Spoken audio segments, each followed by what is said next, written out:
You want to know how I went from crying on my bathroom floor at 3 a.m. to running the most prestigious private school in Manhattan? Well, honey, let me tell you about the day my entire world came crashing down, and how the man I trusted with my whole heart turned out to be the devil in disguise. My name is Jennifer. I'm 40 years old, and 5 years ago, I caught my husband Daniel with the one woman I absolutely couldn't stand. But that's not even the worst part. The worst part is how I found out, what it cost me, and how I had to crawl through hell before I could stand tall again. So buckle up, because this story gets real messy before it gets beautiful. And I'm gonna ask you something at the end that's gonna make you wonder, have you ever been that blind to what was right in front of you? Let me take you back to where it all started. It was a Tuesday morning in September, and I remember the leaves were just starting to turn that beautiful burnt orange color in Central Park. I was teaching 4th grade at PS 124 in Brooklyn, been there for 12 years. Loved those kids like they were my own. See, Daniel and I never had children. couldn't. After 5 years of trying, countless doctor visits, and more tears than I care to remember, we found out I couldn't carry a baby to term. That diagnosis broke something in me, but I poured all that love into my classroom. Every single one of those kids became mine in a way. Their victories were my victories, their struggles were my struggles. Daniel was 45, worked as a PE teacher at the same school. That's actually how we met 15 years ago at a staff meeting. He had this smile that could light up a room, you know? Or at least I thought it could. He was Starting to lose his hair, but I didn't care about that. I loved him for who he was, or who I thought he was. We Had this routine. Every morning we drive to work together, stop at this little coffee shop on Fulton Street, get our usuals. He'd get a black coffee, I'd get a caramel latte. simple things, right? Those simple things meant everything to me. But something shifted about 6 months before everything fell apart. Daniel started staying late at school, said he was helping with the basketball team, started going to the gym more, paying more attention to his clothes. I Thought maybe he was just trying to take better care of himself, and honestly, I was happy about it. supported it. Even. I was so stupid, y'all. So incredibly naive.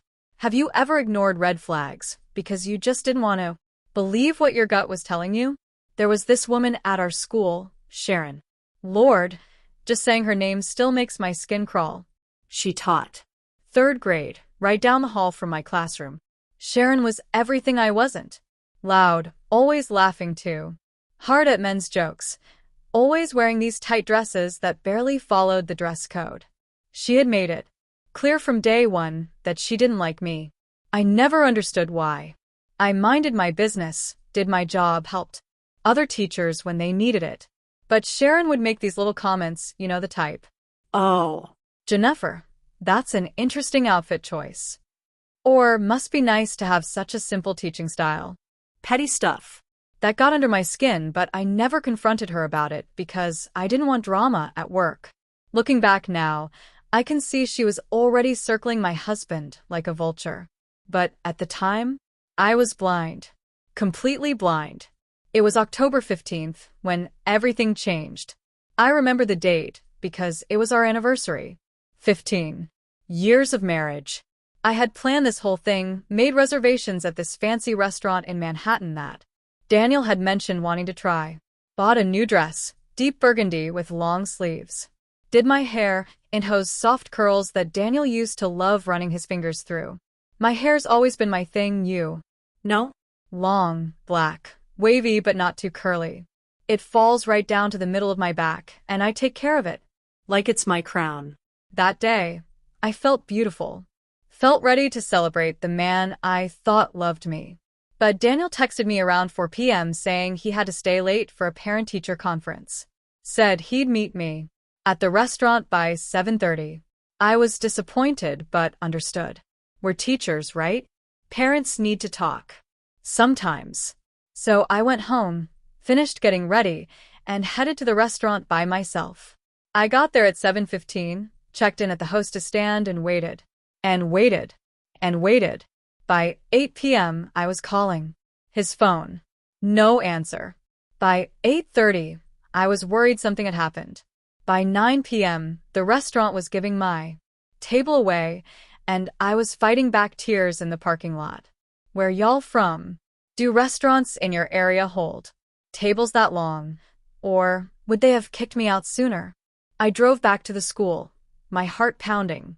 Maybe his phone died. Maybe the conference went long and he lost track of time. Maybe. I was making excuses for him even then. The school parking lot was almost empty when I pulled in. Just a few cars left. One of them was Daniel's silver Nissan. And right next to it, Sharon's red Honda. My stomach dropped. Just completely dropped. You ever felt that feeling where your body knows the truth before your mind wants to accept it? That's where I was. My hands were shaking so bad I could barely hold my car keys. I walked into that school building and it was so quiet. Just the sound of my heels clicking on the linoleum floor. I passed my classroom, past Sharon's classroom, and headed toward the gym. The lights were off in the hallway, but I could see a glow coming from the teacher's lounge at the end of the hall. And I could hear voices, laughing, low music playing.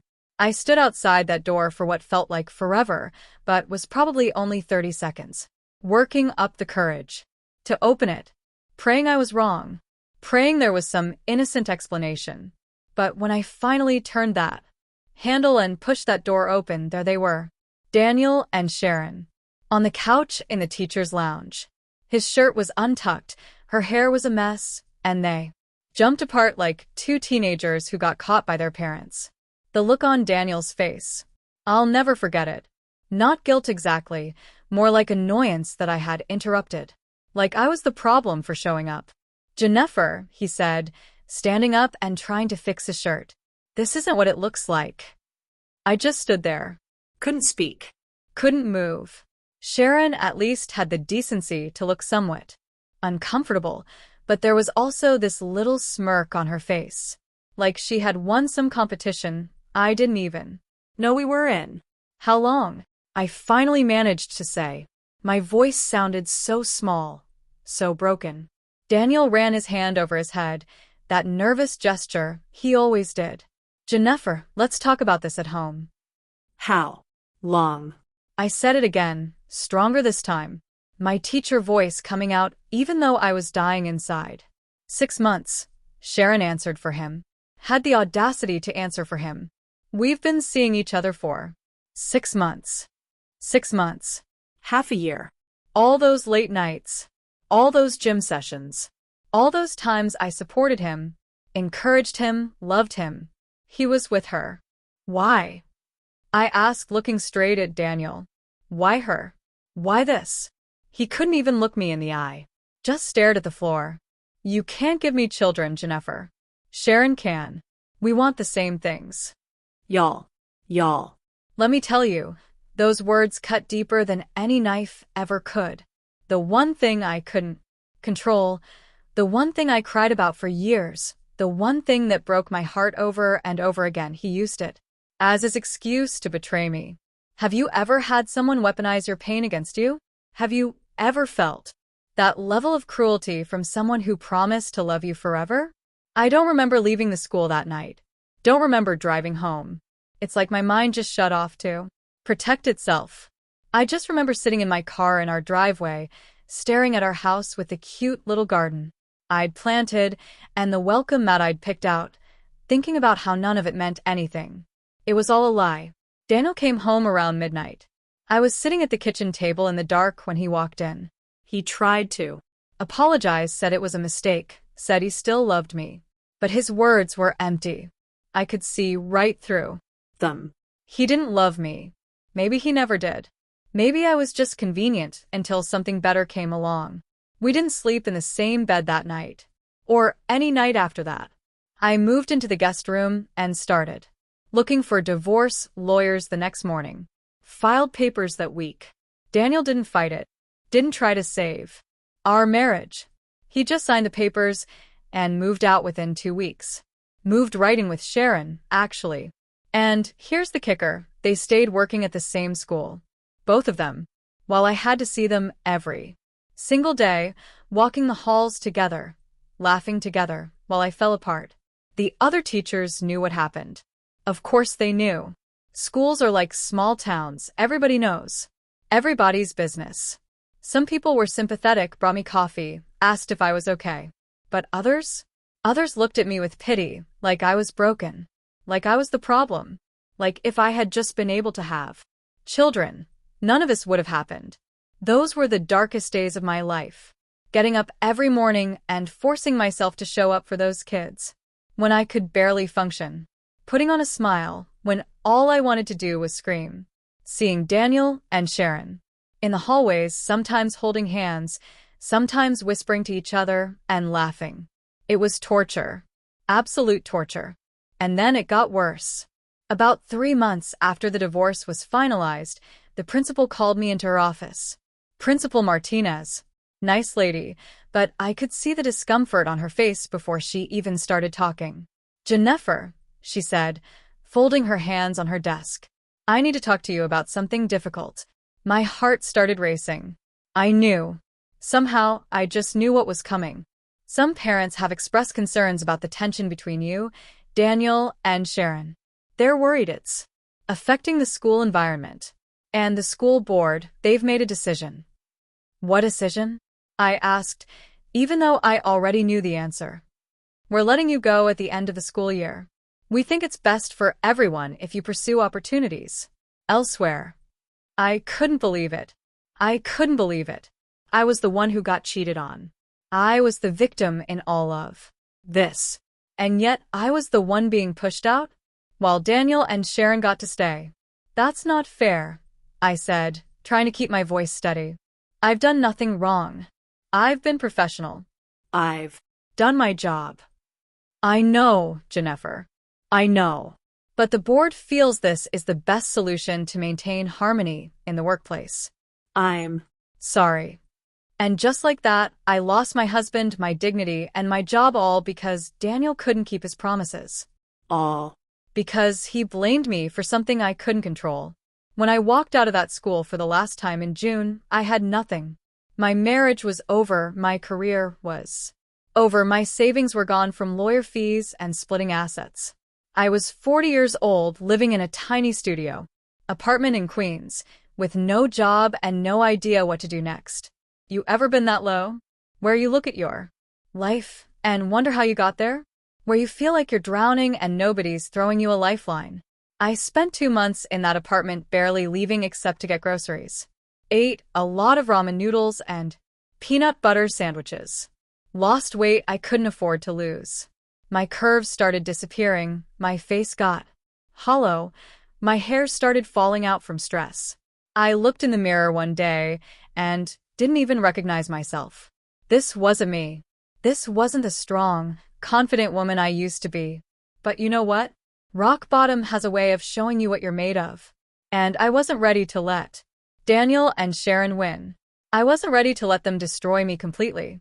One morning in August, I woke up and something shifted. Maybe it was survival instinct, maybe it was anger, maybe it was just pure stubbornness. But I decided I wasn't going down without a fight. I still had my teaching license. I still had my skills. I still had my love for education. Nobody could take that away from me. I started applying for tutoring positions, put ads on local community boards, reached out to families I knew. From my old school, it was slow at first. Really slow. But then one parent hired me to tutor their daughter in math. Then another parent hired me for reading. Then word started spreading. By September, I had 5 regular students. By October, I had 12. I was making enough to pay my rent and buy real groceries again. It wasn't much, but it was something. It was progress. And progress meant hope, even if it was just a tiny spark. Do you know how hard it is to rebuild from nothing? Have you ever had to start completely over when you thought your life was already figured out? I was tutoring in libraries, coffee shops, sometimes in families' homes, carrying my materials in a backpack like I was a student myself. But I didn't care. I was teaching again. I was helping kids again. And slowly, very slowly, I started feeling like myself. One of my students, this sweet girl named Kennedy, her mom pulled me aside one day after a session.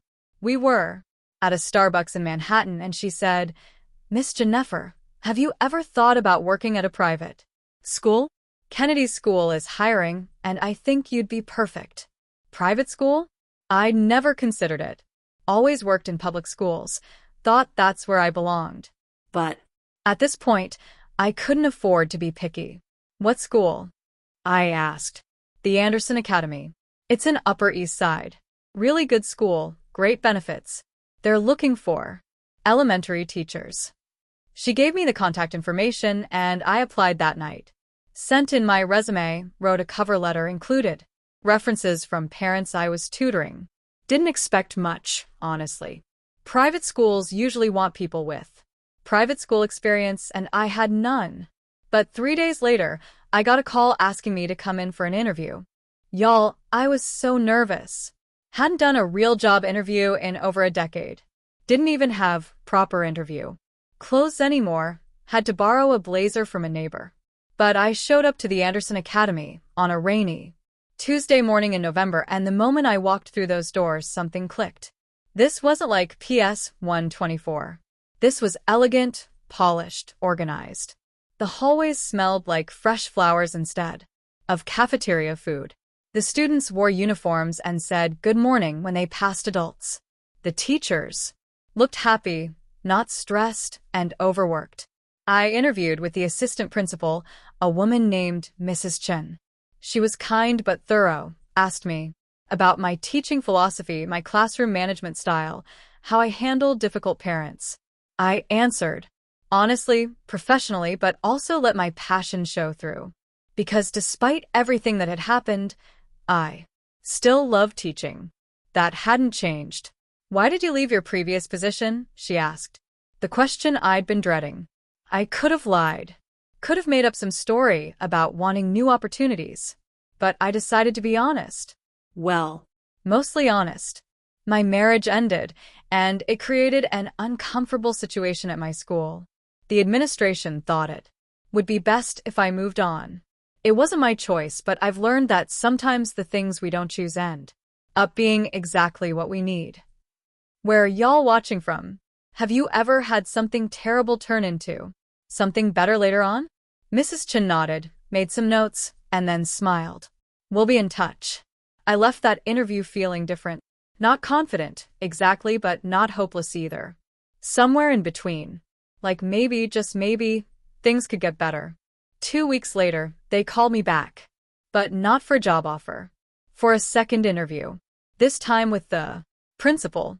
And that's when my whole life started to change in ways I never could have imagined. But I'm getting ahead of myself. Let me tell you about that second interview because, honey, it was something else. The principal's name was Richard. Richard Hayes. The moment he walked into that conference room, I felt something shift in the air. He was tall, well-dressed, had this presence about him that was both intimidating and welcoming at the same time. And when he smiled, it was genuine. Not like Daniel's smile that I now realized had always been performative. "Miss Jennifer," he said, shaking my hand. His grip was firm but not aggressive. "I've heard wonderful things about you from Mrs. Chen and from the parents of your tutoring students who have children here." wait. Parents from the school knew about me? Already? He must have seen my surprise because he chuckled. The Anderson Academy is a small community. Word Travels fast when there's an exceptional educator in the area. "May I call you Jennifer?" "Of course." We sat down, and he asked me different questions than Mrs. Chen had. Not about classroom management or curriculum. He asked about my heart, why I teach, what I believe education should be, how I connect with students who feel left behind. And I opened up. Told him about my fourth graders at PS 124, how I'd watch them come in scared and leave confident. How I believe every child deserves someone who sees their potential even when they can't see it themselves. How teaching isn't just about academics, it's about building human beings who will go out and make the world better. Richard listened. Actually listened. not just waiting for his turn to talk, but really hearing me. And when I finished, he leaned back in his chair and said something I'll never forget. Jennifer, I believe great teachers aren't made in universities. They're forged in fire. And from what I can see, you've been through quite a fire. My eyes got wet. Couldn't help it. This stranger saw me. Really saw me. Not as broken or damaged or someone to pity, but as someone who had survived and come out stronger. We'd like to offer you a position starting in January, he said. 5th grade. If you're interested. If I was interested, I wanted to jump across that table and hug him. But I kept my composure, smiled, and said, I would be honored. We talked details. Salary, benefits, classroom setup. The salary was almost double what I'd made at PS 124. The benefits included health insurance, retirement matching, and professional development opportunities. This wasn't just a job. This was a career. This was a future. I started at the Anderson Academy in January, and it was like stepping into a different world. My classroom was beautiful, had actual working supplies, books that weren't falling apart. The students were eager to learn. The parents were supportive, and the staff was collegial. No drama, no gossip, no Sharon making snide comments in the hallway. For the first time in over a year, I felt like I could breathe, like I could be myself again. The Jennifer who loved teaching, who loved life, who hadn't been destroyed by Daniel's betrayal. She was still in there, and she was fighting her way back to the surface. But life has a funny way of testing you just when you think you're getting stable. And my biggest test was still ahead of me. A test that would determine whether I'd stay at the Anderson Academy or lose everything all over again. So there I was, finally feeling like I could see the light at the end of the tunnel. Teaching at the Anderson Academy, making decent money, sleeping through the night for the first time in months. But y'all know life. Don't let you get comfortable for too long, right? Just when you think you're safe, here comes another storm. And this storm? It almost took me out completely.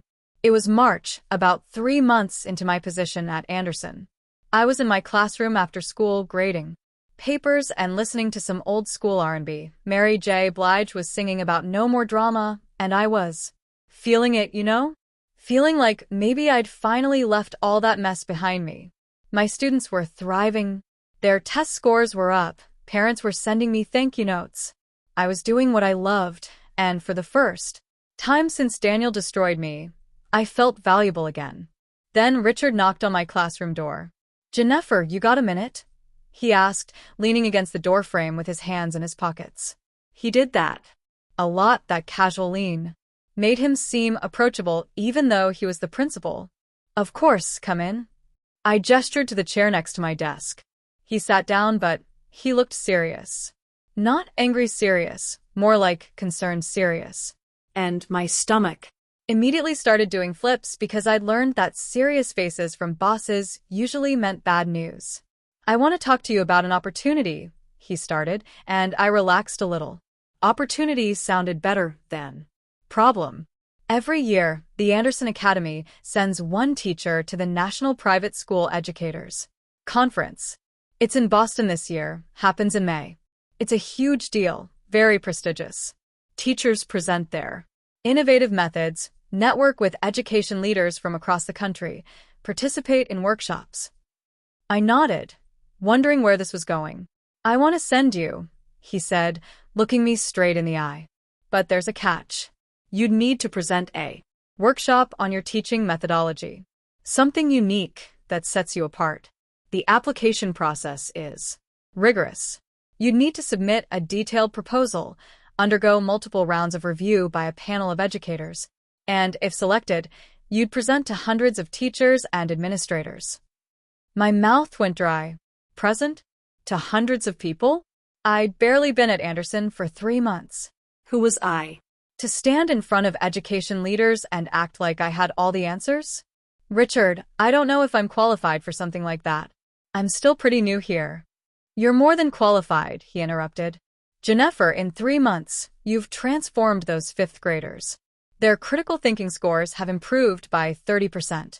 Parents are requesting you specifically for next year. You have something special, and I think the education community needs to hear about it. 30%? I knew my kids were doing well, but I hadn't realized the numbers were that significant. Still, the idea of putting myself out there like that, opening myself up to judgment and criticism after everything I'd been through, it terrified me. What if I fail? I asked quietly. What if I submit this proposal and they reject it? Or worse, what if they accept it and I bomb the presentation? Richard leaned forward, his expression softening. Then you fail. And then you get back up and try again. But, Jennifer, what if you succeed? What if you walk into that conference and show them what I already know? that, You're one of the best educators I've ever worked with. One of the best educators he'd ever worked with. I wanted to believe him so badly. But Daniel's voice was still, in my head sometimes, telling me I wasn't enough. That I was lacking. That I was the problem. Can I think about it? I asked. You've got until Friday to decide. That's when the application is due.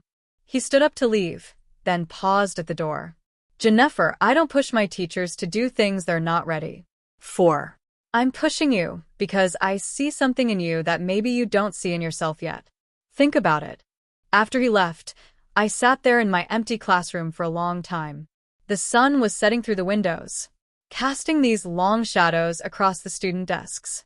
And I thought about where I'd been a year ago, crying on my bathroom floor, eating ramen, feeling like my life was over. I'd come so far, but was I ready to take this next step? Y'all ever been scared to succeed? Like failure almost feels safer, because at least you know what that looks like? I called my mama that night. She still lived down in Georgia, same house I grew up in. We talked on the phone, at least once a week, and she'd been my rock through the whole Daniel situation. Mama, they want me to apply for this big conference, I told her, explaining the whole thing. And you're calling me because you're scared, she said. Not a question, just a fact. Mama always knew. What if I'm not good enough? Baby girl, when are you going to stop letting that man's lies define you? You've always been good enough. More than good enough. You just let Daniel convince you otherwise because he was too weak to deal with his own issues. But Mama, no buts. You're doing this. You're going to write that proposal, you're going to submit it, and you're going to show those people what a real teacher looks like. And if you don't do it, I'm driving up to New York and dragging you to that application myself. You hear me? I laughed, feeling tears rolling down my cheeks. Yes, ma'am. That's my girl. Now stop doubting yourself and get to work. So I did.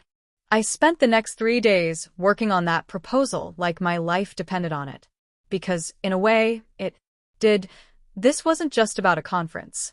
This was about proving to myself that I could still dream big, still reach for things that scared me, still be more than what Daniel had reduced me to. I wrote about my teaching methodology, which I called holistic heart learning. The idea was simple, but effective. You can't teach a child's mind if you don't first reach their heart. I talked about how I start every day with a circle time where students share one thing they're grateful for and one thing they're struggling with. How? I incorporate social-emotional learning into every subject. How I teach my students that mistakes aren't failures.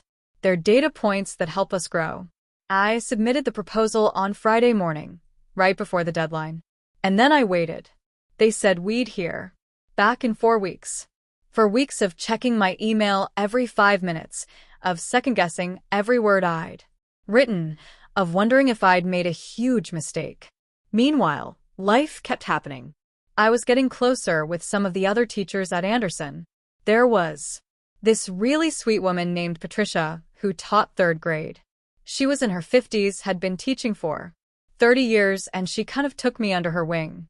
We'd have lunch together in her classroom sometimes, and she'd tell me stories about her own career struggles, her own moments of doubt. Every teacher I know has imposter syndrome, she told me one day over salads from the deli down the street. We all feel like we're faking it sometimes. But you know what separates the good teachers from the great ones? The great ones do it anyway. They feel the fear, and they show up. I thought about that a lot over the next few weeks. Showing up despite the fear. That's what I'd been doing ever since Daniel left, wasn't it? Showing up when everything in me wanted to hide. Which state are y'all tuning in from? I'd love to know where my story is reaching, where you beautiful people are listening from while you're cooking dinner or getting ready for work or just taking a moment for yourself. 3 weeks and 6 days after I submitted that proposal, I got the email. I was in my classroom and my hands literally shook as I opened it. The subject line just said, NPSCC application decision. Dear Ms. Jennifer Williams, congratulations. Your proposal, Holistic Heart Learning, Building Academic Excellence Through Emotional Intelligence, has been selected for presentation at this year's National Private School Educators Conference. You are one of only 40 teachers chosen from over 500 applications nationwide. I had to read it 3 times before it sank in. I got in. I actually got in. Out of 500 teachers they chose. Me. The woman who'd been fired from her last job, who'd spent months barely surviving, who'd questioned whether she even deserved to call herself a teacher anymore. I started crying right there at my desk. Just let the tears fall because I needed to release everything I'd been holding in. The fear, the doubt, the pain, all of it. This felt like validation. Like proof that I wasn't the failure Daniel had made me feel like. Have you ever had a moment where you realized you were stronger than you Thought? where something you didn't think you could do suddenly became real? Drop a comment and let me know because I want to hear your stories too. But here's where things got complicated. The conference was in May, which meant I had 6 weeks to prepare my presentation. And the presentation wasn't just a little talk. It was a full 90-minute workshop where I'd need to demonstrate my methods, engage other teachers in activities, and answer questions from education experts. The pressure was enormous. Richard was thrilled when I told him. He immediately set up a meeting to discuss logistics, budget, travel arrangements. The school would pay for everything, he assured me. Hotel, flights, meals.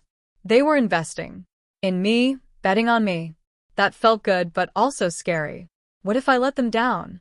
You're not going to let anyone down, Richard said when I voiced my concern. You're going to go up there and be brilliant. And Jennifer, this is just the beginning. This conference could open doors for you. Publishing, opportunities, consulting work, maybe even positions at other prestigious schools. Other schools? I'd just started feeling at home at Anderson. The thought of leaving hadn't even crossed my mind. But Richard was right. This could change everything. This could be my redemption story, my comeback, my proof that I'd not only survived but thrived. The next 6 weeks were a blur. I was teaching my regular classes during the day, then staying up late every night working on my presentation, creating handouts, designing activities, practicing my delivery in front of my bathroom mirror. Patricia helped me rehearse, gave me feedback, encouraged me when I wanted to give up. And somewhere in all of that chaos, something shifted between Richard and me. It was subtle at first. He started checking in more often, asking how the preparation was going. Sometimes he'd bring me coffee in the morning. Knew exactly how I liked it without asking. We'd end up talking about more than just work, about life, about our families, about what brought us to education in the first place. I learned that Richard was 48, had been divorced for 5 years, had a grown daughter in college. His ex-wife had left him for her yoga instructor, of all things. He'd thrown himself into his work afterward, building the Anderson Academy into one of the top private schools in Manhattan. In some ways, our stories weren't that different. Both of us had been betrayed. Both of us had rebuilt ourselves through our careers.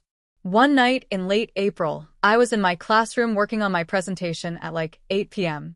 I thought everyone had gone home, but Richard knocked on my door. You're still here? He asked, but he didn't look surprised. Could ask you the same thing, I said, smiling. He came in, pulled up a chair. Can I see what you're working on? I showed him my latest draft of the presentation slides, explained my vision for the workshop activities. He listened intently, asked good questions. offered suggestions that actually made sense. And when I finished, he just looked at me with this expression I couldn't quite read. "What?" I asked, suddenly self-conscious. "Nothing. I'm really proud of you, Jennifer. You've come so far in such a short time. And I don't just mean professionally. You're different than when you first walked in here for that interview. Stronger. More confident." My heart did this weird flutter thing. Well, I had good people believing in me when I didn't believe in myself. "Yeah," he said softly. "You did." There was this moment. This charged moment where we just looked at each other, and something unspoken passed between us. I wasn't ready for it. Wasn't ready to think about Richard as anything other than my boss. But I'd be lying if I said I didn't feel it. That spark. That possibility. He cleared his throat, stood up. "I should let you get back to work. But, Jennifer, you're going to kill it at this conference." "I know it." After he left, I sat there feeling all kinds of confused. I hadn't thought about being with anyone since Daniel. Hadn't wanted to. The idea of opening my heart again, of trusting someone with that vulnerable part of me, it terrified me more than any presentation ever could. Can y'all relate to that? Being scared to love again after someone broke you? If you've been through it, hit that like button because I know I'm not alone in this feeling. The week before the conference, something happened that almost derailed everything. I got a text from a number I didn't recognize. When I opened it, my blood ran cold. "Heard you're doing big things now. Good for you. Guess you didn't need me after all." Daniel. After almost 2 years of silence, Daniel was texting me. How did he even get my new number? I'd changed it specifically to avoid him. My hands were shaking. I wanted to throw my phone across the room. Wanted to text back something cruel and cutting. But instead, I took a deep breath and did something I'd never been able to do before. I blocked the number. Didn't respond, didn't engage, just blocked it and deleted the message. Because here's what I'd learned. Daniel didn't deserve my energy anymore. Not my anger, not my tears. Definitely not my attention. He'd taken enough from me. He wasn't taking this too. This conference, this opportunity, this new life I was building, it was mine. All mine. And he had no place in it. I told Patricia about the text the next day. She hugged me tight and said, "Baby girl, that man is seeing you shine. And he can't stand it. That's not about you. That's about him. You keep shining. Let him sit in his misery." She was right. And you know what? Thinking about Daniel didn't hurt as much as it used to. I could look back on our marriage now and see it clearly. See how he'd made me small so he could feel big. How he'd blamed me for his own shortcomings. How he'd taken the one thing I was most sensitive about and used it as a weapon. But I survived it. I was surviving it. And now I was about to fly to Boston and present at a national conference. If that wasn't a comeback story, I don't know what is. Tell me in the comments, have you ever had to face someone from your past who tried to drag you back down just when you were rising? What did you do? The Sunday before the conference, I went to church. Hadn't been in months, but I needed it. Needed to feel grounded. Needed to remember who I was and whose I was. The sermon that day was about Esther. About how she was positioned for such a time as this. And I felt like God was speaking directly to me. Like all the pain, all the struggle, all the rebuilding, it was preparing me for this moment. I flew to Boston on Tuesday morning. Richard had wanted to come with me, said the school should have representation there, but I told him I needed to do this alone. Needed to prove to myself that I could. He understood, just made me promise to call him after the presentation. The conference was at this huge hotel downtown. Teachers from all over the country, all dressed professionally, all looking confident and accomplished. And for a second, that old insecurity crept in. Who was I to be here among these people? I was just Jennifer from Brooklyn, who couldn't even keep her marriage together. But then I remembered what Mama said. I remembered what Patricia said. I remembered what Richard said. And most importantly, I remembered what I'd survived. If I could survive Daniel's betrayal, if I could survive losing my job, if I could rebuild from nothing, I could do this. My presentation was scheduled for Thursday afternoon. I spent Tuesday and Wednesday attending other workshops, taking notes, networking with other educators. And you know what I realized? These people weren't superhuman. They were just teachers like me. Passionate, dedicated, imperfect teachers who loved their students and wanted to make a difference. Wednesday night, I barely slept, kept running through my presentation in my head, worried about forgetting something important, worried about freezing up in front of everyone. But when Thursday morning came, I got up, did my hair in those loose curls I love, put on my best navy suit, and told myself, "You've got this." The workshop room was packed. Like, standing room only packed. Apparently my topic had generated a lot of interest. There were at least 150 teachers and administrators in there, all looking at me expectantly. My heart was pounding so loud, I could hear it in my ears. But then I thought about my fifth graders back at Anderson. Thought about how I tell them every day that courage isn't the absence of fear, it's acting despite the fear. Time to practice what I preach. I took a deep breath, smiled at the crowd, and began. Good afternoon, everyone. My name is Jennifer Williams, and 3 years ago, I lost everything. My marriage fell apart, I lost my job, and I spent months wondering if I'd ever teach again. But those kids, the kids who need us, who trust us to show up for them every single day, they saved me. And today, I want to share with you how we can save them back. The room was silent, completely silent. And then I saw it. People leaning forward, pulling out notebooks, actually listening, not just to my methods, but to my story, to my heart. For the next 90 minutes, I poured everything into that presentation. Demonstrated activities, shared student success stories, answered questions, made people laugh and think and feel. And when it was over, they gave me a standing ovation. A standing ovation, y'all.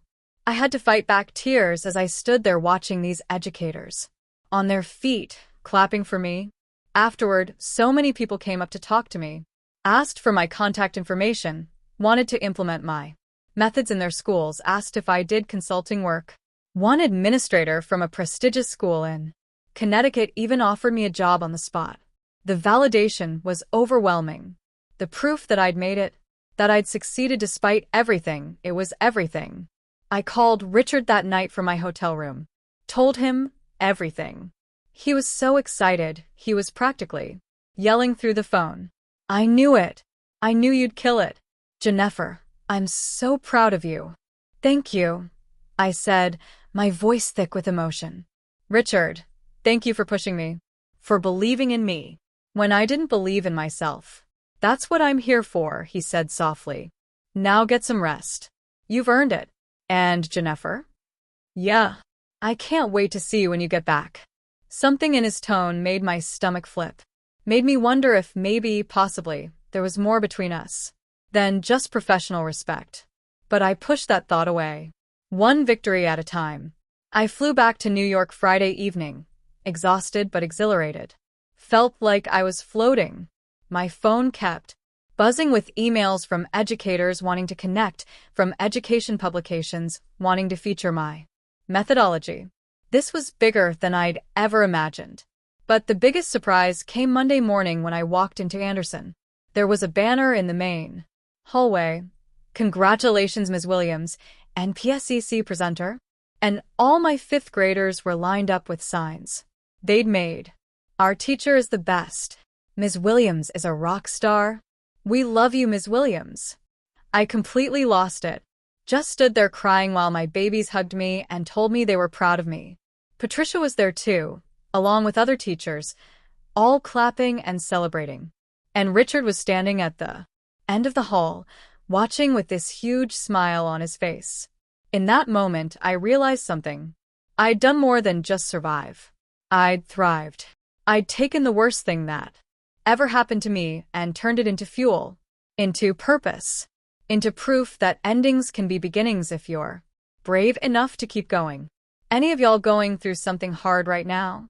Keep going. I promise you it gets better. If my story is helping you, leave me a comment. Let me know you're here. Let me know you're fighting too. But this story, it's not over yet. Because the best part, the part where everything truly changed, that was still ahead of me. After Boston, everything started moving fast. Like really fast. Within 2 weeks of the conference, I had 3 education journals wanting to publish articles about my methodology. A curriculum company out of Chicago wanted to work with me to develop teacher training materials. And 2 different private schools reached out, offering positions with salaries that made my head spin. But I wasn't going anywhere. Anderson felt like home. Now, and more than that, Richard felt like, well, I was still figuring out what Richard felt like. It was a Saturday in June, and Richard had invited me to this education fundraiser gala at some fancy hotel in Manhattan. Black tie event. All the major donors and board members would be there. He said it would be good for me to network, to meet the people who made Anderson possible. But when he picked me up from my apartment that evening, the way he looked at me in my dress, that wasn't about networking. I'd bought a new dress for the occasion. Emerald green, fitted but elegant, with a neckline that was professional, but still showed I was a woman. My hair was swept up in a bun, with a few curls framing my face. I'd lost some of the weight I'd gained back, but in a healthy way.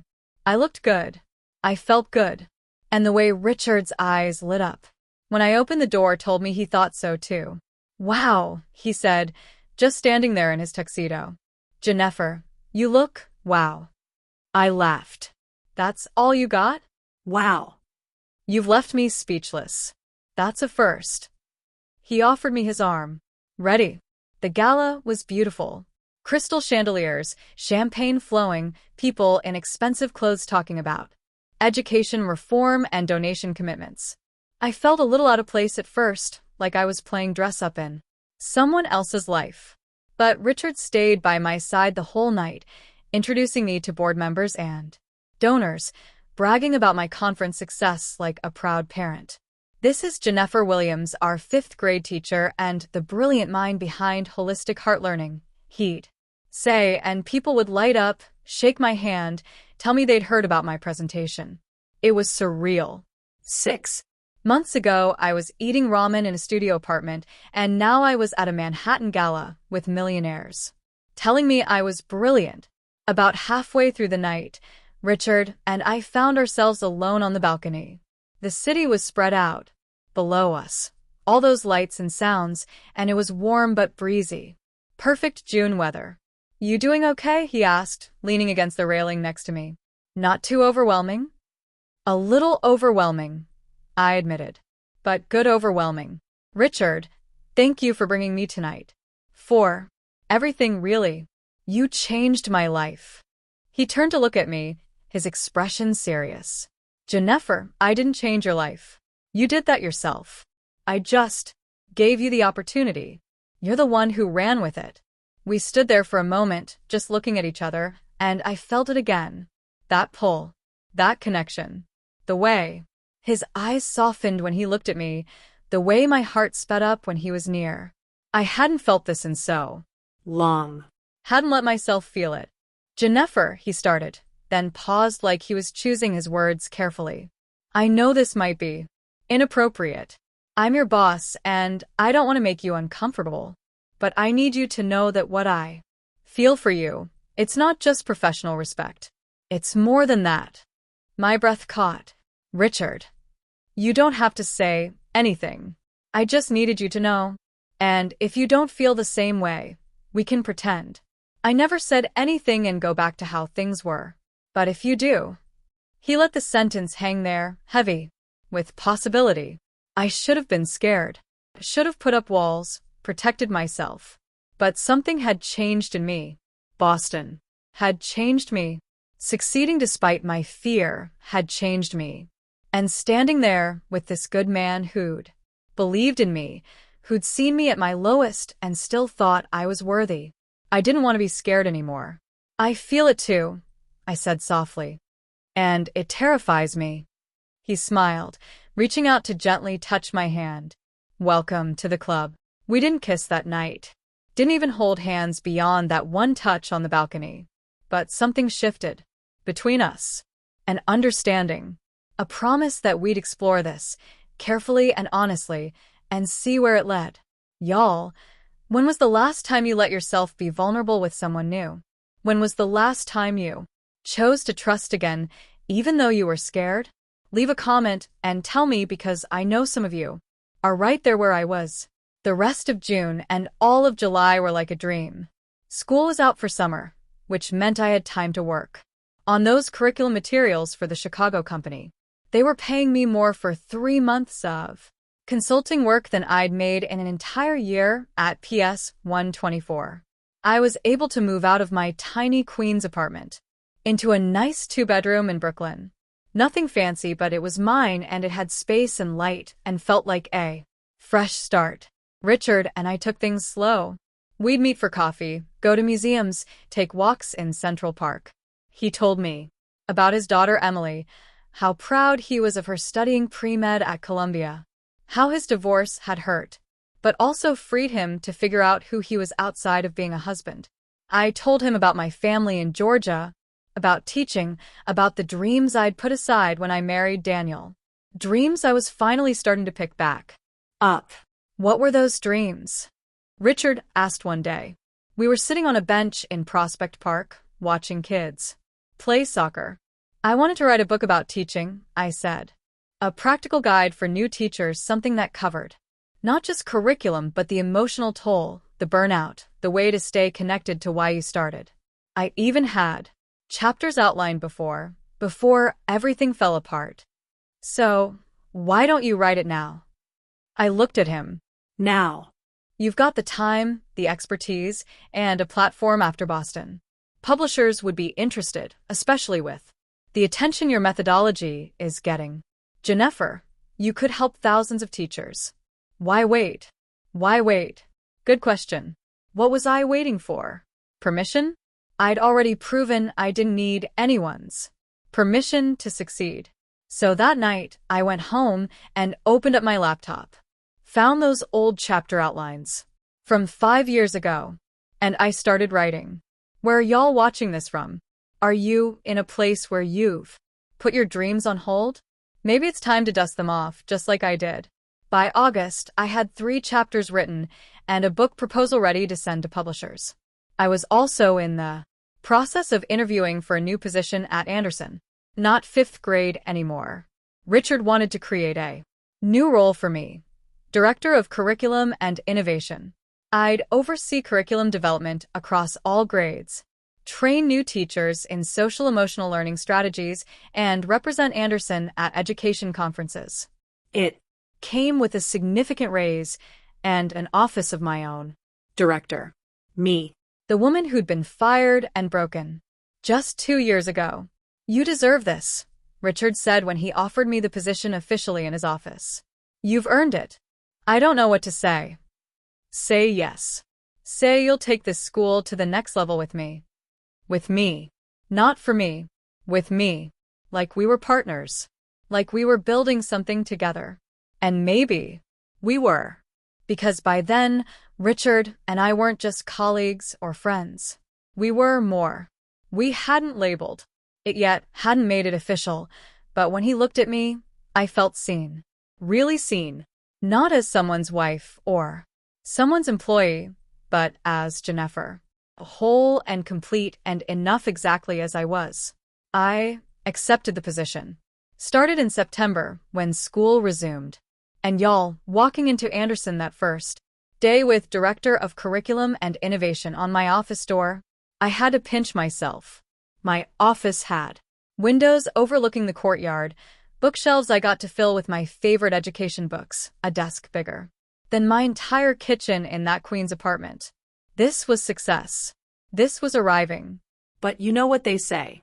When you're on top, someone's always watching from below, waiting for you to fall. And I didn't know it yet, but Daniel and Sharon were watching. And they were falling hard. I didn't find out until October. Patricia called me one evening, her voice urgent. Jennifer, I just heard something through the teacher network. You need to know. What is it? Daniel and Sharon. They both got fired from PS 124. My heart stopped. What? Apparently their relationship caused all sorts of problems. Parents complained, other teachers complained. The Principal tried to work it out, but it just got worse. They were fighting at school. Sharon was showing up late. Daniel was distracted. And then apparently Sharon got into it with a parent, said something completely inappropriate. The board had enough. Fired them both 2 weeks ago. I didn't know what to feel. Part of me felt vindicated, like karma had finally caught up with them. But another part of me, the part that still remembered loving Daniel once upon a time, felt sad. Not for him, exactly, but for the waste of it all. He'd thrown away a good marriage, a good job, a good life. For what? For Sharon, who apparently wasn't worth it after all. There's more, Patricia said hesitantly. I heard they broke up. Sharon moved back in with her mother. Daniel's struggling financially. Word is he's been applying for teaching positions, but nobody wants to hire him after what happened. I sat with that information for a long time after we hung up. Tried to find some satisfaction in their downfall. But honestly, I just felt empty about it. They'd made their choices. They were living with the consequences. That Wasn't my concern anymore. My concern was the life I was building, the future I was creating, the woman I was becoming. Richard noticed something was off when we met for dinner that weekend. We'd started doing that regularly. Saturday night dinners at different restaurants around the city. This time we were at a cozy Italian place in the village. Talk to me, he said, reaching across the table to touch my hand. Something's bothering you. I told him about Daniel and Sharon, about their firing, their breakup, their struggles. He listened without interrupting, just holding my hand and letting me process. How do you feel about it? He asked when I finished. I don't know. I thought I'd feel happy, like justice was served. But I just feel nothing. Is that wrong? That's not wrong.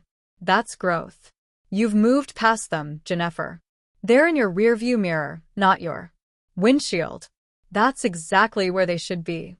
He was right.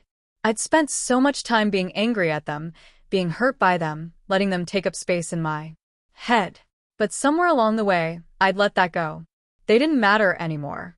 My life had moved so far beyond that pain that their downfall didn't even register as a win. Because I'd already won. I'd won by surviving, by thriving, by becoming more than they'd ever thought I could be. You're a good man, Richard Hayes, I said, squeezing his hand. And you're an incredible woman, Jennifer Williams. That night, he walked me to my apartment door, like he always did. But this time when we said goodbye, he kissed me. Soft and sweet and full of promise. And I kissed him back, feeling something I thought I'd never feel. Again. Hope. Trust. Love, maybe. Or at least the beginning of it. Is this okay? He asked, pulling back to look at me. I know we work together. I know it's complicated. It's more than okay, I said, smiling. It's perfect. We took our relationship public in November. Well, public to the Anderson community. Richard was concerned about how it might look, him dating a staff member. But I was director level now, not a teacher reporting directly to him, and we'd started dating after my promotion, not before. We were careful to keep things professional at work, but everyone knew. And surprisingly, people were happy for us. Patricia actually cried when I told her, said she'd been rooting for us since day one. You two deserve each other, she said, hugging me tight. Good people deserve good things. By December, my book proposal had been accepted by a publisher. They wanted the full manuscript by June, and it would publish the following fall. I was going to be a published author.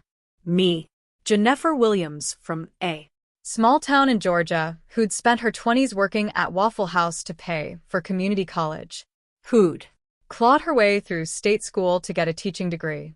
Who'd lost everything at 40 and rebuilt from scratch. I was going to have a book with my name on it. Richard threw me a celebration dinner at his brownstone in Brooklyn. He'd invited Patricia and some other colleagues from Anderson, and we spent the evening eating, laughing, toasting to success and second chances. But the best part of the night was after everyone left, when it was just Richard and me cleaning up dishes in his kitchen. "I'm proud of you," he said, wrapping his arms around me from behind while I washed a wine glass. "So incredibly proud. I couldn't have done any of this without you." "Yes, you could have. You would have. Maybe it would have taken longer. Maybe the path would have been different. But you would have made it, Jennifer. That's just who you are." I turned in his arms to face him. "I love you," I said. First time I'd said it. First time I'd let myself feel it fully. His eyes got soft. "I love you too. Have for months now." "Why didn't you say something?" "Because I wanted you to say it first. Wanted you to be sure. After everything you've been through, I needed you to be absolutely sure." I kissed him then, deep and real, and full of everything I'd been too scared to feel for so long. And in that Moment in his arms, in his beautiful home that smelled like good food and happiness, I realized something. This was it. This was the life I'd been fighting for. The life I'd crawled through hell to reach. And it was so much better than anything I could have imagined. Have any of y'all found love after you thought you never would again? After someone broke your heart so bad you didn't think it would heal? If you're nodding right now, drop a like. Let me know I'm not alone in this journey. Christmas came and Richard invited me to spend it with him and his daughter Emily. I was nervous about meeting her, worried she wouldn't like me, wouldn't accept me as someone important in her father's life. But Emily was sweet and welcoming, told me she'd never seen her dad so happy. "He talks about you all the time," she said while we were making cookies in Richard's kitchen on Christmas Eve. "It's honestly kind of annoying how much he talks about you. But in a good way. He deserves this. He deserves you." "I think I'm the one who deserves him," I said, feeling grateful for this young woman's blessing. "Nah," Emily said, grinning. "You guys deserve each other. That's how it should be." I spent Christmas Day thinking about how different my life was from just 2 Christmases ago. 2 years ago, I was alone in that tiny studio apartment, eating Chinese takeout and crying over what I'd lost.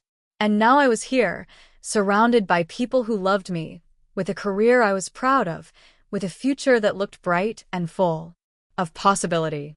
The new year came in with even more blessings. In January, Anderson expanded again and Richard asked me to help hire 3 new teachers. In February, my book manuscript was halfway done and my editor was loving it. In March, Richard and I started looking at apartments together. Not moving in together yet, but planning for it. Talking about a future that included both of us. And then in April, something happened that I didn't see coming but probably should have. I was walking out of a coffee shop in Brooklyn when I literally ran into someone. Coffee spilled, apologies were exchanged, and then I looked up. It was Daniel. He looked terrible. Thinner than I remembered, clothes wrinkled, facial hair unkempt. His eyes were tired, defeated. The complete opposite of the confident man I'd married all those years ago. "Jennifer," he said, shocked to see me. Hi. I didn't know what else to say. "What do you say to the man who destroyed your life, but inadvertently gave you a better one?" "You look good," he said. "Really good. I heard you're doing well. New job, new everything." "I am. And you?" He laughed, but it was bitter. "I'm sure you heard about me and Sharon." About the job. "It's been rough. A year ago, maybe even 6 months ago, I would have felt some twisted satisfaction in that moment. Would have wanted him to hurt the way he hurt me. But standing there looking at this broken man, I just felt nothing. Maybe a little pity, but mostly nothing. "I'm sorry things didn't work out for you," I said, and I meant it. Not sorry enough to care, but sorry in that distant way you feel for anyone going through hard times. "I was wrong," he said suddenly urgently. "About everything. About you, about us, about Sharon." I threw away the best thing I ever had because I was scared and stupid, and I blamed you for something that wasn't your fault. "Jennifer, I'm so sorry. I know it's too late. I know you've moved on, but I need you to know that I see it now. I See what I lost." I looked at him, really looked at him, and felt absolutely nothing. No anger, no pain, no longing. Just emptiness where he used to live in my heart. And that's how I knew I'd truly moved on. That's how I knew. Richard was right. Daniel was in my rearview mirror, getting smaller and smaller until he disappeared. Completely. I forgive you, I said. And I did. Not for him, but for me. Because holding on to anger was too heavy, took up too much space in my heart. Space I needed for better things. I hope you figure things out, Daniel. I really do. But I have to go. I walked away from him and didn't look back. Got in my car, drove to Anderson, and went straight to Richard's office. He took one look at my face and knew something had happened. What is it? I just ran into Daniel. He apologized, said he was wrong, said he sees what he lost. Richard's jaw tightened. And nothing. I told him I forgave him, and I left. Richard, I felt nothing. He's nothing to me anymore. Less than nothing. Richard pulled me into his arms, held me tight. Good. That's exactly what he should be. Nothing. I'm so grateful for you, I said into his chest. For this life. For everything that happened to bring me here. Even the pain? Even the pain. Because it made me who I am. It made me strong enough to deserve you. We stood there in his office, holding each other, and I felt it fully for the first time. Complete peace. Daniel couldn't hurt me anymore. Sharon couldn't hurt me anymore. That chapter was closed, locked, and thrown away. And the new chapter? The one with Richard and my career and my book and my future? That chapter was just beginning. And honey, let me tell you, the best part of this story? It's still coming. Because sometimes the universe doesn't just give you a happy ending. Sometimes it gives you a triumphant one. Sometimes it gives you everything you lost plus everything you never knew you needed. And sometimes, just sometimes, the people who hurt you get to watch you shine so bright it burns their eyes. But I'm getting ahead of myself again. Let me tell you about the wedding, about the promotion, about the moment I realized I hadn't just survived. I'd conquered. You still with me? Drop a comment and tell me where you're watching from, because I want to know you're here for this final part. I want to know you're ready to see how this story ends, or rather, how it begins again. So here we are, at the part of the story where everything comes full circle, where the woman who is crying on her bathroom floor at 3 a.m. becomes the woman who stands in her truth, in her power, in her complete and total victory. Because, honey, this isn't just about bouncing back. This is about bouncing forward into a life so beautiful that your past self wouldn't even recognize you. And, trust me, the ending? It's even better than you think. It was May, almost exactly 3 years since that conference in Boston that changed everything. I was sitting in my office at Anderson, working on final edits for my book that was set to publish in September. The manuscript was titled From Broken to Brilliant, A Teacher's Guide to Healing and Thriving in Education. My editor loved it. The early reviews from education professionals were incredible. But more than that, it was real. It was honest. It was me on every single page. Richard knocked on my door around noon, but instead of his usual casual lean, he was standing straight, looking nervous. Like, really nervous. And Richard Hayes didn't get nervous about anything. You okay? I asked, putting down my red pen. Can you take a walk with me? There's something I want to show you. Right now? I've got a curriculum meeting at 2. Cancel it. Trust me, this is more important. Now I was curious. Richard knew how seriously I took my work. For him to ask me to cancel a meeting, it had to be something big. So I grabbed my jacket and followed him out of the school, into the spring sunshine. The city smelled like flowers and street vendor hot dogs, that perfect New York combination that somehow just works. We walked for about 10 minutes just holding hands and making small talk. But I could feel Richard's energy was off. Excited but nervous. Anticipatory. Like he was holding something back. Where are we going? I finally asked. You'll see. Just a couple more blocks. We turned onto a tree-lined street in Brooklyn, one of those gorgeous brownstone neighborhoods where you can actually hear birds singing over the traffic. And then Richard stopped in front of this beautiful building. 3 stories, original stonework, flower boxes in the windows, a blue door that looked like something out of a magazine. "What do you think?" he asked, watching my face. "It's beautiful." "Whose house is it?" He pulled a set of keys out of his pocket, dangling them in front of me with this huge grin. Ours. "If you want it To be. My heart stopped. What? I bought it. Well, I put an offer on it, and it was accepted. 3 bedrooms, 2.5 baths, original. Hardwood floors, a backyard with a garden. I know we talked about moving in together, and I know we said we'd take our time finding the right place. But Jennifer, when I saw this house, I saw us. I saw our future. I saw the life we're building together. I couldn't speak. Just stood there looking at this beautiful house, at this beautiful man, feeling like my heart was Going to explode out of my chest. "There's more," Richard said, taking both my hands in his. "I know this is fast. I know we've only been together, officially, for about a year. But Jennifer, I've loved you since the day you walked into my office for that interview, looking terrified but determined. I've loved watching you grow, watching you heal, watching you become the incredible woman you are today. And I don't want to waste any more time." He got down on one knee right there on that Brooklyn sidewalk, pulled out a ring box from his jacket pocket. And y'all, I'm not even ashamed to say I started ugly crying right there in public. "Jennifer Williams, will you marry me? Will you build this life with me in this house? Will you let me spend the rest of my days making sure you never forget how extraordinary you are?" "Yes," I sobbed. "Yes, yes, yes." He slid that ring on my finger, and I pulled him up to kiss him, not caring that people were walking by, not caring that I probably looked like a mess. All I cared about was this moment, this man, this life that I'd fought so hard to reach.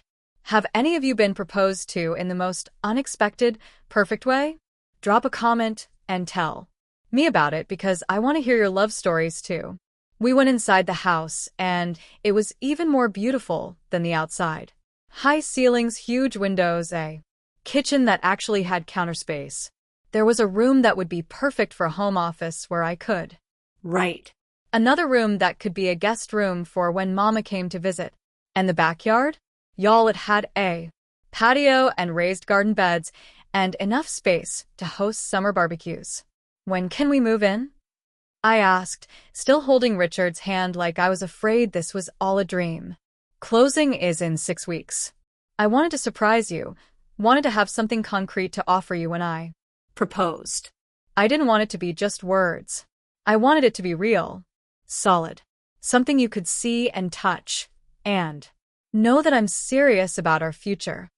Richard Hayes, you are the best thing that ever happened to me." "Nah," he said, pulling me close. "We're the best thing that ever happened to each other. That's how it should Be.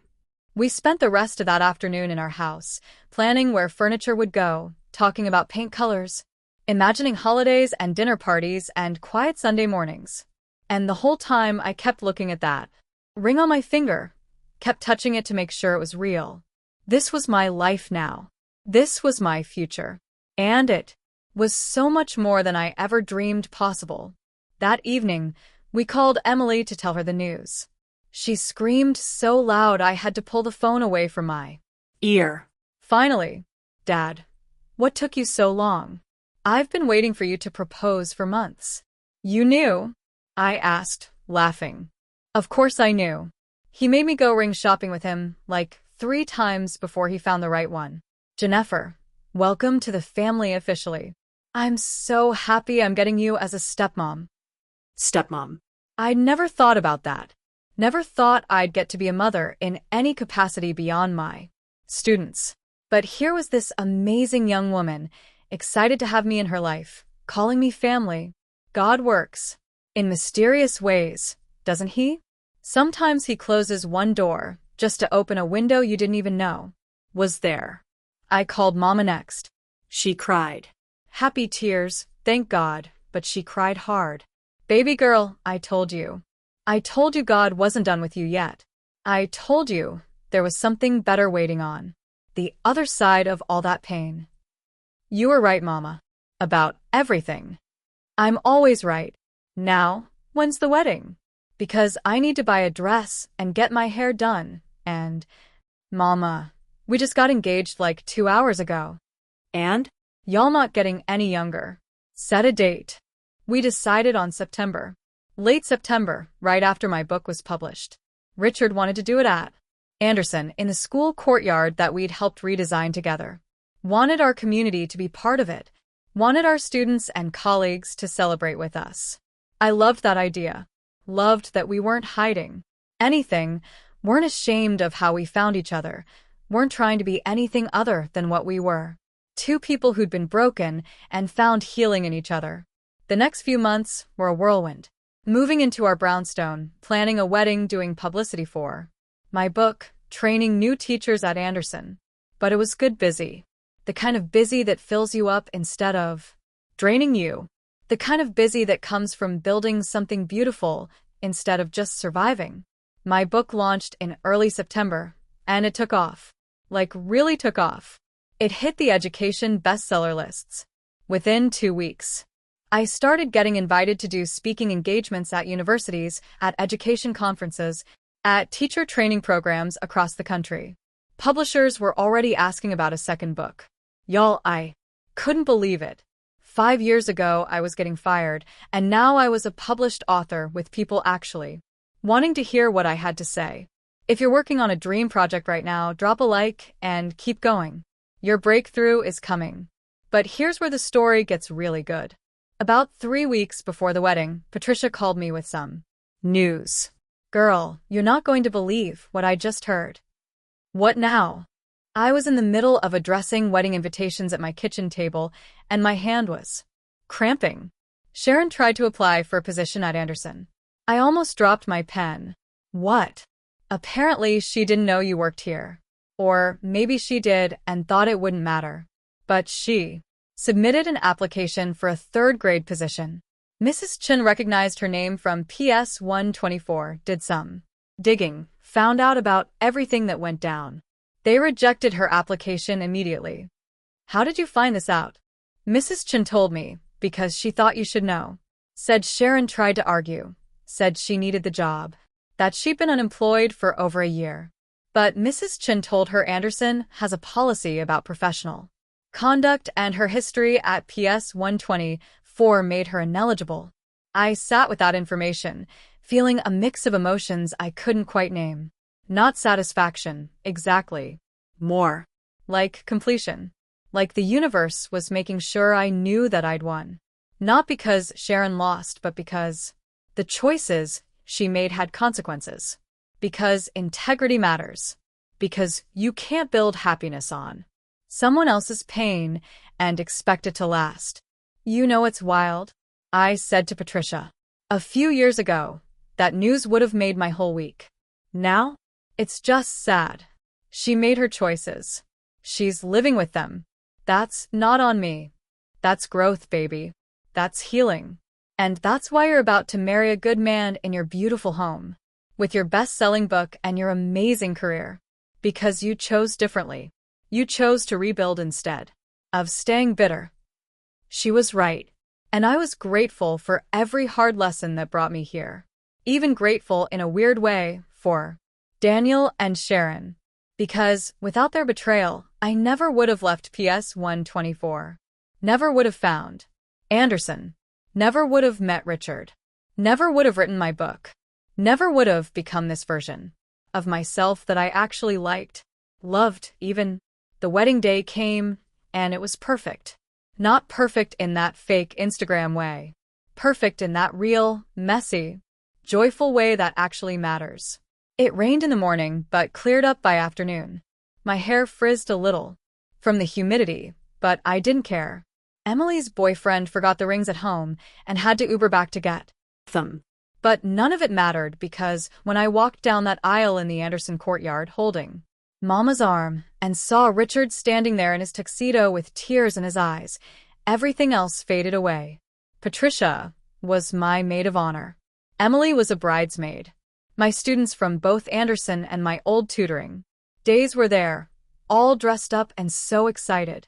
The Anderson community filled every seat, and there were even some educators I'd met at conferences who'd flown in to celebrate. When Richard and I said our vows, I meant every single word. Promised to love him in the way I'd never been Loved. promised to build with him instead of against him, promised to choose us every single day, even on the hard days, especially on the hard days. I was broken when I met you, I said, my voice shaking but strong. But you didn't try to fix me. You just held space for me to fix myself. You believed in me when I couldn't believe in myself. You saw the woman I could become, and you waited patiently for her to emerge. Richard, you didn't save me, but you loved me while I saved myself. And that's the greatest gift anyone has ever given me. There wasn't a dry eye in that courtyard. Not one dot after the ceremony. During the reception, something happened that I still think about. One of the waiters came up to me and said someone wanted to speak with me. Said it was important. I followed him to the edge of the courtyard, and there, standing just outside the gate, was Daniel. He looked worse than when I'd run into him that day in Brooklyn. Thinner, older, Defeated. For a second I thought about just turning around, going back to my wedding, not giving him another moment of my time. But Something made me walk over to him. What are you doing here? I asked, my voice neither kind nor cruel, just neutral. I had to see it for myself, he said, his voice rough. Had to see that you were really happy, really over everything that happened. And now you've seen it. You can go. Jennifer, please, just give me 1 minute. I looked back at the reception, at Richard laughing with Emily, at Mama dancing with Patricia, at the life I'd built from the ashes Daniel had left me in. And I decided to give him his minute, not because he deserved it, but because I could, because I was strong enough now to face him without falling apart. 1 minute. I destroyed the best thing in my life, he said, tears running down his face. I was scared and insecure, and I blamed you for my own failures. I thought having a child would fix whatever was broken in me, but it wasn't about kids. It was about me, about my own emptiness. And Sharon? That was never real. That was just me, running from myself. I stood there listening, feeling nothing. No anger, no satisfaction, no pity. Just nothing. He was a stranger to me. now. Someone I used to know in another lifetime. I lost my teaching license, he continued. Got into some financial trouble. Made some bad decisions. I'm Working at a call center now, barely making rent. And Sharon? She moved to Florida. We haven't spoken in over a year. I have nothing, Jennifer. Nothing. While you have everything. I don't have everything because you left, I said calmly. I have everything because you left. Your betrayal broke me open, and when I healed into someone better. Someone stronger. Someone who doesn't settle for anything less than she deserves. So, thank you, Daniel. Seriously. Thank you for cheating on me. Thank you for leaving, because you did me the biggest favor of my life. He looked at me like I'd slapped him, like he couldn't believe what he was hearing. I forgave you a long time ago, I continued. Not for you, but for me. But forgiveness doesn't mean I want you in my life. Forgiveness doesn't mean I care what happens to you. It just means I'm not carrying your weight anymore. You're free to live your life, and I'm free to live mine. And Daniel, my life is beautiful. My life is full. My life is everything I ever wanted and more. So I'm going to go back to my wedding now, to my husband, to my future. And I'm not going to think about you again. I turned to walk away, but he called after me. I'm sorry. For everything. I'm so sorry. I didn't turn around. Didn't acknowledge it. Just kept walking back to my wedding, back to Richard, back to my life. And as I walked, I felt the last little piece of heaviness lift off my shoulders. Daniel was nothing to me now. Not even a memory worth keeping. Just a chapter in a book that I'd already closed and moved past. Have you Ever had that moment where you truly let go of someone who hurt you? Where they become so insignificant that you can't even muster up anger anymore? That's the ultimate freedom, y'all. That's the ultimate victory. The rest of the night was pure joy. We danced until my feet hurt. We ate amazing food. We laughed until our sides ached. And when Richard and I finally left the reception around midnight, heading to our brownstone to start our honeymoon before flying to Italy the next day, I felt complete peace. Complete happiness. complete? Contentment with exactly where my life had led me. 3 months after the wedding, I got a call that would be the cherry on top of everything. A private school in Manhattan, even more prestigious than Anderson, wanted to offer me a position as their head of school. Basically, their principal. The salary was astronomical. The opportunity was once in a lifetime. But it would mean leaving Anderson, leaving the community I'd built, leaving the position I loved. Richard and I talked about it for days. He encouraged me to take it, said it was too good to pass up. But I wasn't. Sure. Anderson had saved me. How could I leave? Jennifer, Richard said one night as we lay in bed in our beautiful home. Anderson didn't save you. You saved Yourself. And now you have a chance to do for other teachers what Anderson did for you. To build a school. Culture that values healing and growth and second chances. Isn't that what your whole journey has been about? He was right. Of course he was right. So, I took the position. Started in January as the head of school at the Manhattan Preparatory Academy. And y'all, walking into that building on my first day, knowing I was the youngest Black woman to ever hold that position, knowing I'd gone from fired and broken to leading one of the most prestigious schools in New York City, I had to take a moment in my office and just cry. Happy tears. Grateful tears. Victorious tears. Within 6 months, I'd implemented my holistic heart learning methodology school-wide. Test scores went up. Teacher retention went up. Parent satisfaction went up. We became the model that other schools wanted to replicate. And I got to do what I loved most. Train teachers, inspire students, and prove that education is about so much more than just academics. It's about building whole human beings who know their worth and their power. My second book came out that summer. Leading with Heart: How to Build School Culture That Transforms Lives. It hit #1 on the education bestseller list within a week. I was getting invited to speak at conferences internationally now. Australia, London, South Africa. My story, my methodology, my message was reaching teachers all over the world. Where are you watching this from right now? Are you in the United States? Or are you tuning in from somewhere across the ocean? Let me know in the comments because I love seeing how far this message travels. But you know what the best part of all of this was? It wasn't the money, though honey, we were comfortable. now. It wasn't the accolades, though those felt good too. It wasn't even the career success, though that was Sweet. the best part was the morning I woke up in my beautiful bedroom, next to my beautiful husband, in our beautiful home, and realized I'd gone an entire week without thinking about Daniel even once. He wasn't in my thoughts anymore. Wasn't in my rearview mirror. He just didn't exist in my world anymore. And that Was freedom. 1 year after becoming head of school, I ran into someone I hadn't seen since that day Daniel destroyed my life. Mrs. Martinez. My old principal from PS 124. The one who'd let me go because of tension in the workplace. She was at an education conference where I was the keynote speaker. Came up to me after my presentation, looking uncomfortable. Jennifer, I don't know if you remember me. Of course I remember you, Mrs. Martinez. I need to tell you something. I need to apologize. Letting you go was wrong.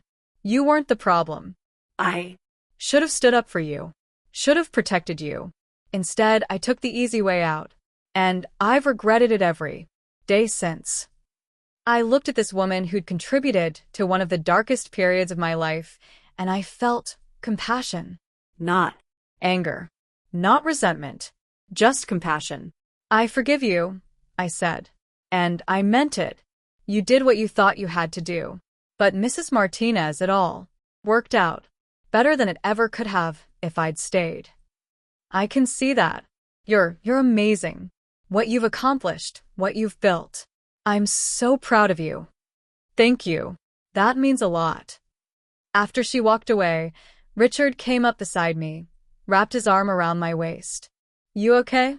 More than okay. I'm perfect. Richard, I'm actually grateful for everything that happened. Every single painful moment. Because it all led here. To this moment. To this life. To us. That's my wife, he said, kissing my temple. Always finding the lesson in the pain. We celebrated our second anniversary in Italy. Stayed at this beautiful villa in Tuscany. Drank wine. Ate incredible food. Made love. And talked about our future. About maybe adopting a child now that we had the space and the stability. About Richard retiring in a few years so we could travel together while I did speaking engagements. About growing old together in our brownstone, hosting holidays and watching our family grow. Can I tell you something? Richard said one night as we watched the sunset over the vineyard. Anything. I think you're the strongest person I've ever met. Not because you didn't break, but because you did break. Completely shattered. And then you picked up every single piece and built something new. Something better. Most people stay broken. But you? You used your brokenness as building blocks. I leaned into him, feeling more loved and seen than I'd ever felt in my entire life. I couldn't have done it without you. Yes, you could have. You would have. But I'm honored I got to witness it. Got to be part of it. Now, as I sit here telling you this story, it's been 5 years since Richard proposed. 3 years since I became head of school. We did adopt a baby girl last year. Her name is Grace, and she's the light of our lives. Mama moved to New York to help us with her, lives in a beautiful apartment we helped her get about 10 blocks from our brownstone. Emily is finishing medical school and comes over for Sunday dinners with her fiancé. My third book just came out, Grace in the Rubble, Finding Strength After Betrayal. This one wasn't just about education. This one was my story. All of it. The pain, the betrayal, the rebuilding, the triumph. And it's helping people. I get messages every single day from women who say my story gave them hope, gave them permission to start over, gave them the strength to leave situations that were destroying them. As for Daniel, I have no idea where he is or what he's doing. Heard through the grapevine that he moved out of state trying to start over somewhere new. I hope he found some peace, some healing, some way to forgive himself. Because here's what I've learned. Holding on to anger toward the people who hurt you is like drinking poison and expecting them to die. It doesn't work. It only hurts you. Sharon? Last I heard, she was married to some guy in Tampa, had 2 kids, was teaching at a charter school. I hope she's happy. I hope she learned something from everything that happened.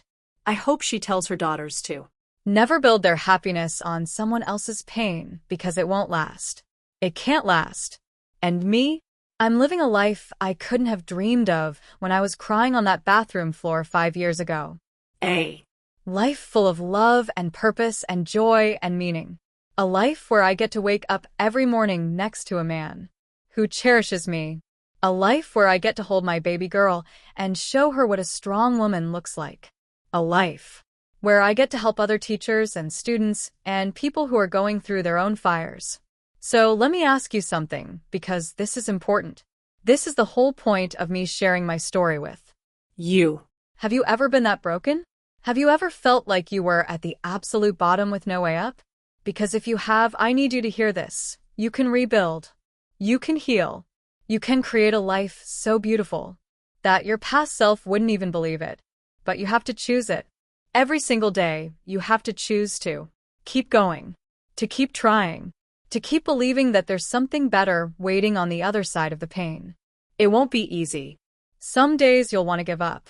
Some days you'll question whether it's worth it. Some days You'll feel like you're going backward instead of forward.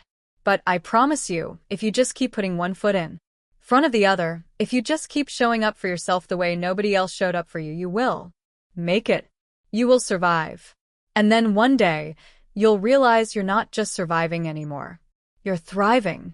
This is Jennifer Williams, head of school at the Manhattan Preparatory Academy, best-selling author, wife, mother, and a woman who knows what it's like to be broken and to rebuild.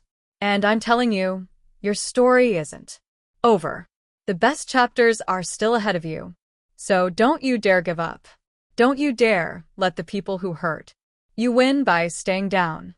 Get up, dust yourself off, and show the world what you're made of. Because, honey, you're made of the same stuff I am. The same stuff that turns pressure into diamonds and pain into power. You've got this. I believe in you. And one day, you're going to look back on this moment and thank yourself for not giving up, for choosing to fight, for choosing to believe in a better future even when you couldn't see it yet. Now drop a comment and tell me, what's your story? Are you at the beginning of your journey or somewhere in the middle? Are you still in the pain or are you starting to see the light? Let me know because I want to hear From you. I want to know I'm not the only one fighting. And if this story helped you in any way, if it gave you even a little bit of hope or strength or courage, hit that like button and share it with someone who needs to hear it. Because we're all in this together, and together we rise. This is my story. The story of how I went from broken to brilliant, from victim to victor, from crying on my bathroom floor to standing in my power. And if I can do it, believe me, so can you. Now go out there and build the life you deserve. I'll be here cheering you on every step of the way.